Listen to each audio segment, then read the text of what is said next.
V izvedbeni načrt regionalnega razvojnega programa za jugovzhodno regijo v obdobju 2010-2012 je bilo skupaj prijavljenih 49 projektov, na prednostno listo uvrščenih 22, 4 pa so že zaključeni.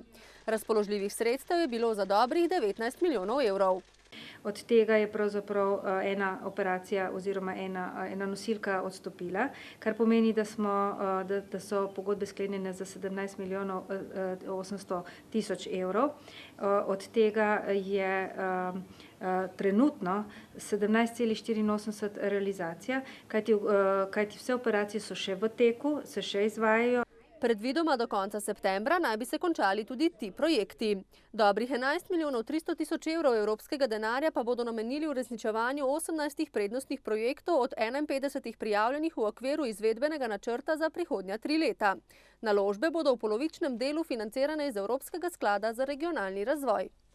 Medtem ko drugo polovico mora vsak investitor zagotoviti sam. Se pravi, da če bi še več projektov uvrstili, bi bila ta vsota še manjša in ravno iz tega razloga smo se odločili za 18 prioritetnih projektov. Ostalih 33 projektov pa bo imelo prednost v prihodnjem izvedbenem načrtu. Sicer pa so občine in drugi nosilci projektov v jugovzhodni Sloveniji od skupnih 51 milijonov evrov za obdobje 2007-2013 doslej počrpali že približno 80% denarja.